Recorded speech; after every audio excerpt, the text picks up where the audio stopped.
निर्माण होता है और परिवार के तत्पश्चात विद्यालय के अंदर जो परिवेश होता है उस परिवेश के अंदर जाकर प्रतिभाएं जो अपना प्रस्तुतियां दे रही होती है, ये अपना तो सबसे महत्वपूर्ण भूमिका परिवार की होती है। परिवार निर्माण के माध्यम से ही अपनी संस्कृति का निर्माण होता है और अपने संस्कार का निर्माण होता है। जिस प्रकार का आपका परिवार के अंदर व्यवहार होता है, जो मैनर्स आपके परिवार के अंदर चल रहे होते हैं, बच्चे वहीं से सीखते हैं और वहीं सीखकर वहीं की जो आदतें होगी, आपके जो प्रदर्शन होगा परिवार के अंदर, जिस प्रकार का जो वार्तालाप होता है वही सीख करके बच्चा जब विद्यालय में आता है तो यहाँ पर वही अपनी प्रस्तुतियां देता है। और अध्यापकगण इन प्रतिभाओं को निखारने के लिए बहुत मेहनत करते हैं और मेहनत करने के बावजूद भी उनको जब घर का परिवेश या घर का वातावरण उनके विपरीत का मिल जाता है तो उस प्रतिभा को निखारने में हमारे लिए बहुत ही बड़ी एक समस्या खड़ी हो जाती है। क्योंकि आपका साथ होना, आपका इन नन्हे मुन्ने बच्चों प्रतिभाओं को विद्यालय में मात्र 5 या 6 घंटे भेजते हो, 18 से घंटे आप अपने परिवार में अपने नन्हे मुन्ने प्रतिभाओं के साथ में, परिवार के साथ में रहते हैं। लेकिन जब यही प्रतिभाएं आप इनके साथ में कैसा व्यवहार कर रहे हो या अपने परिवार के सदस्य एक दूसरे के बीच में आपस के कैसे प्रेम भाव से रह रहे हो, कैसा प्रदर्शन कर रहे हो, वो बच्चे सीख रहे होते हैं। क्योंकि आपने कभी विचार किया होगा कि जिन बच्चों को पढ़ने के लिए जब विद्यालय भेजते हैं तो इनको वर्णमाला का ज्ञान नहीं होता है। पहली क्लास में जब भेजते हैं तो इनको स्लेट और शौक देकर जब भेजते हैं तो पार्टी पर सबसे पहले अ से अनार सिखाया जाता है। उसके बाद में हिंदी वर्णमाला के बाद में बारकड़ी तक आते हैं। बारकड़ी के बाद में 2 शब्दों का ज्ञान होता है, फिर से वो एक लाइन पढ़ने शुरू करता है, फिर से वो पाठ पढ़ना शुरू करता है। लेकिन आपने ये भी विचार किया होगा कि इनकी जो मातृभाषा होती है मारवाड़ी होती है। हम सब अच्छी तरह से जानते हैं कि बच्चों को हिंदी और अंग्रेजी सिखाने के लिए विद्यालय में कड़ी मेहनत करनी पड़ती है, एक एक शब्द को 15-15 बार रटाना पड़ता है। लेकिन मारवाड़ी के अंदर भाषा को कभी सिखाने की किसी ने कोशिश की है क्या? ये बच्चे इतनी फराटेदार मारवाड़ी अपने बच्चे हम सब बोल रहे हैं, यानी एक एक शब्द के 15-15 पर्यायवाची अपने को याद है। हमने कहाँ से रटे? कोई पुस्तक नहीं देखी, नहीं इसके लिए अलग से कोई क्लासेस ली, नहीं हमने किसी टीचर से सिखाया है। ये जो मातृभाषा ये हमने अपने परिवार से सीखी है। बच्चा सबसे पहले जो माँ से जो भाषा सीखता है, यानी माँ का जो शब्द सीखता है ना, वही जो महत्वपूर्ण भाषा होती है। इसीलिए से इस मातृभाषा को अंग्रेजी में मदर टंग कहते हैं। मदर मीन्स माँ और टंग मीन्स जीभ, यानी माँ की जीभ वही बच्चे को भाषा सिखाती है। और माँ की जीभ जिस प्रकार से शब्द बोलती है वो बच्चा सीखता है। माँ हिंदी बोलती है तो उससे पैदा होने वाला बच्चा हिंदी बोलेगा। माँ इंग्लिश बोलती है तो उससे पैदा होने वाला बच्चा इंग्लिश बोलेगा, क्योंकि उसको वातावरण इस प्रकार से मिल रहा है। और यहाँ की माताएं अपनी मातृभाषा बोलती है, मारवाड़ी बोलती है, राजस्थानी बोलती है, तो बच्चा स्वाभाविक है कि राजस्थानी बोलेगा। लेकिन इस प्रकार का वातावरण आप तैयार कीजिए, परिवार के अंदर हिंदी का प्रयोग करना शुरू कीजिए, बच्चा निश्चित रूप से आपका हिंदी बोलेगा। विद्यालय के अंदर हम मेहनत करते हैं, हिंदी बोलाने की कोशिश करते हैं, इंग्लिश स्पोकन करवाते हैं, लेकिन परिवेश जो है वो विपरीत है। और विपरीत परिवेश के अंदर इस प्रकार की गरिमामय प्रतिभाओं को आगे बढ़ने के लिए बाधाओं का सामना करना पड़ता है। ये बाधाएं अपने एक के लिए नहीं, समस्त ग्रामवासियों के लिए हो या अपने इस मारवाड़ क्षेत्र के अंदर जो प्रतिभाएं इनके लिए हो, तो कोशिश जारी है। लेकिन यहाँ से जो पल कर के प्रतिभाएं जो निखर कर जाती है ना, ये वास्तव में वो हीरा होता है जो देश के विपरीत कोनों में जाकर इस मारवाड़ को सुभूषित कर रहा है और मारवाड़ का गौरव बढ़ा रहा है। उसी क्रम में भी ऐसी प्रतिभाएं आज ये नन्ही सी बालिका है, इसके अंदर इस प्रकार का देशभक्ति का भाव है। और यही देशभक्ति का भाव जब आगे बढ़ करके देश के सैनिक के रूप में निर्माण होता है और सैनिक बनकर जब देश की सरहद पर जाता है तो उसका गर्व से सीना चौड़ा हो जाता है कि मैं उस मारवाड़ से बिलोंग करता हूं जहां पर धोरों की धरती है और इस धोरों की धरती से पलकर मैं बड़ा हुआ हूं। और यहाँ की संस्कृति के अंदर, यहाँ के जो रंग रंग के अंदर किस प्रकार की परिस्थितियों के अंदर हमारा रहन सहन होता है, और उस रहन सहन के अंदर हम इस प्रकार की प्रतिभाएं जब आगे बढ़कर जाती है तो हम समस्त ग्रामवासियों के लिए और क्षेत्रवासियों के लिए भी गौरव का विषय रहा है। तो सर्वविदित है कि जीवन के अंदर जब भी आगे बढ़ना होता है और आगे बढ़ने के लिए किसी सहारे की जरूरत होती है या किसी प्रतिभा को अपना मंजिल पाने के लिए किसी की जरूरत होती है, सबसे इंपॉर्टेंट है एजुकेशन।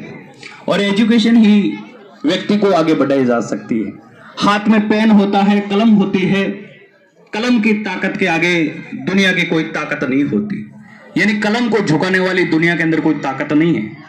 व्यक्ति को, जिस व्यक्ति के हाथ में कलम है, पेन है, वो ताकत दुनिया में किसी कोने में वो ताकत नहीं है। तो आप इन प्रतिभाओं को ज्यादा से ज्यादा शिक्षा के प्रति जागरूक कीजिएगा। अपने परिवार के अंदर हर समय आप इनको मोटिवेट कीजिए कि शिक्षा क्या है, किस प्रकार से इनको एक शिक्षा देनी है। बच्चा स्कूल गया, वहां काम मिला न मिला, आपने उसकी कोई भी कॉपियां चेक की न की, अध्यापकों से या अध्यापक गणों से कभी मिले कि न मिले, अपने बच्चे का एजुकेशन स्टैंडर्ड क्या है कभी उनसे पता किया कि नहीं किया, ये अपनी बहुत बड़ी गलती रहेगी। और जब इस गलती का अपने को जब खामियाजा भुगतना पड़ेगा ना, तब बहुत ही चिंतित रहेंगे कि वास्तव में इस प्रकार की हम यदि लापरवाही न करते होते तो आज हमारी प्रतिभाएं कहां होती। सर्वविदित है कि अपने ग्रामीण परिवेश के अंदर जो विद्यालय है, यहाँ पर स्टाफ की बहुत ही बड़ी कमी चल रही है हर जगह। यानी अपना एक का कोई कारण नहीं, कोई एकमात्र विद्यालय के अंदर स्टाफ पूर्ण मात्रा में होगा, बल्कि अनेक विद्यालयों के अंदर जब शिक्षक साथियों की कमी रहती है, अब अकेले 1-2 आदमी या 200 से 300 बच्चे होते हैं, फर्स्ट से लेकर 12th तक की क्लासें नहीं देख पाते हैं। आप सब जन जानते हैं और हम भी अच्छी तरह से जानते हैं कि अपने घर का जो काम होता है, अपने जो लेवल का काम होता है वो हम कर सकते हैं। जब अपने लेवल से ऊपर के लेवल का हो, अपना करना संभव की बात नहीं होती है, लेकिन फिर भी अपना इन लेवल से हटकर यानी आगे बढ़ने के जो प्रेरित रहते हैं, यही भावनाएं जब ये बेहतर प्रदर्शन कर रहे हैं। अपना ये विद्यालय आज 12वीं के अंदर है, सीनियर स्कूल बना हुआ है और यहाँ पर स्टाफ की बहुत ही बड़ी कमी है। यहाँ पर स्टाफ गण जो है वो सेकेंडरी लेवल के हैं, लेकिन उसके बावजूद भी ये मेहनत कर रहे हैं। और ये प्रतिभाएं जब इस प्रकार की सांस्कृतिक कार्यक्रमों की प्रस्तुतियां हो या शिक्षा के क्षेत्र में भी हो, पिछले साल का जो रिजल्ट था क्लास 5th और 8th का रिजल्ट वास्तव में काबिल तारीफ रहा था, क्योंकि जो 5वीं के अंदर जो बच्चे थे उन बच्चों के काफी बच्चों के 1 ग्रेड से 5 होना, ये समस्त ग्रामवासियों के लिए बहुत ही बड़ी खुशी का विषय है। और खुशी इस बात को लेकर प्रेरित करती है कि आपका इस विद्यालय के प्रति झुकाव है, आपका इस विद्यालय के प्रति लगाव है, तभी इस प्रकार की प्रतिभाएं निकल कर सामने आएगी। क्योंकि जब आप ग्रामीण जन समय समय पर विद्यालय आते रहते हो, कार्यक्रमों का आगाज जब इस समय समय पर करवाते हो या इन प्रतिभाओं को ऐसा मंच देते हो, तो अपना कला का प्रदर्शन होगा। जब आप इनको मंच ही नहीं मिलेगा, ऐसा भव्य कार्यक्रम होगा ही नहीं, आपकी गौरवमयी उपस्थिति जब विद्यालय के अंदर होगी ही नहीं, तो इन प्रतिभाओं के अंदर क्या कला है वो अपने सामने कैसे आ सकती है। तो ऐसी कला को निखारने के लिए, इन प्रतिभाओं की एजुकेशन स्टैंडर्ड को आंकने के लिए आप समय समय पर विद्यालय आया करें, अपना कीमती समय इन बच्चों के नाम जाया करते रहें, क्योंकि आपका ही आने वाला कल का भविष्य, जब देश के अंदर इस प्रकार की विपरीत परिस्थितियां पैदा होगी या देश के कोने के अंदर जब मारवाड़ की प्रतिभाएं जाएगी, तो अपने गांव का नाम भी रोशन होगा। और शिक्षा के साथ साथ सबसे बड़ी जो महत्वपूर्ण भूमिका होती है वो अभिभावकों की होती है। और अभिभावकों के सहयोग से, अभिभावकों के जन सहयोग से और आशीर्वाद से ऐसे कार्यक्रम होते हैं। आज से आपने देखा होगा 5-6 साल पहले यही अपना विद्यालय था, किस प्रकार से शिक्षाएं होती थी, आप समस्त ग्रामवासियों का कितना जन सहयोग मिलता रहा होगा, या आप कब कब विद्यालय आते होंगे, हम सब अच्छी तरह से जानते हैं। पिछले 4-5 सालों के अंदर जो विद्यालय ने कीर्तिमान स्थापित कर रहे हैं शिक्षा के सुधार में या शिक्षा की जो अधिगम को सुधारने में जो व्यवस्थाएं होने जा रही है, आप समस्त ग्रामवासियों के द्वारा बड़ी तादाद के अंदर जब जन सहयोग और आशीर्वाद मिल रहा है, ये विद्यालय के लिए और हम सब ग्रामवासियों के लिए बहुत ही बड़ा गौरव का विषय है। तो मैं चाहूंगा उन भामाशाओं के लिए जोरदार तालियां बजाइएगा, जिन्होंने बहुत ही बड़ी तादाद में अपना अंश दान देकर इस विद्यालय को शिक्षा के क्षेत्र में और इस विकास के दृष्टिकोण में आगे बढ़ाने में महत्वपूर्ण भूमिका देते हैं। सरकार शिक्षा के प्रति मूलभूत आवश्यकताओं को पूर्ण नहीं कर पाती है। भवनों का निर्माण हो या विद्यालय में मूलभूत आवश्यकताएं हो, शिक्षकों की पदोन्नति हो या उनकी जो पूर्ति हो, ये सरकार समय पर कर पाए न कर पाए, लेकिन आप ग्रामवासियों का जब सहयोग और जन सहयोग जब रहेगा तो ये विद्यालय नए आयाम स्थापित कर पाएगा। आपने देखने को मिलेगा अपने नजदीकी ही क्षेत्र पूनियों के तला का विद्यालय, कभी मौका मिले तो जरूर जाकर देखना। अपने बाड़मेर के अंदर ऐसा विद्यालय अपने को कहीं नहीं देखने को मिलेगा। वहां का जो विद्यालय बना हुआ है, इतना शानदार और भव्य विद्यालय का जो निर्माण ग्रामवासियों के सहयोग से हुआ है, वास्तव में काबिले तारीफ है। और पूनिया के तला के समस्त जो ग्रामवासी है वो भी धन्यवाद के पात्र है कि इनका शिक्षा के प्रति इतना झुकाव है। विद्यालय का जो बिल्डिंग देखोगे, निजी विद्यालयों का शहरों में ऐसी बिल्डिंग नहीं देखने को मिलेगी। शिक्षक साथी दिन रात मेहनत कर रहे हैं, शिक्षा के क्षेत्र में बहुत ही बड़ा प्रदर्शन कर रहे हैं, बेहतर से बेहतर जो परिणाम दे रहे हैं। खेल प्रदर्शन के अंदर हर समय जो बेहतर परिणाम दे रहे हैं, उनको आगे लाने का जो काम किया है वो ग्रामवासियों ने किया है।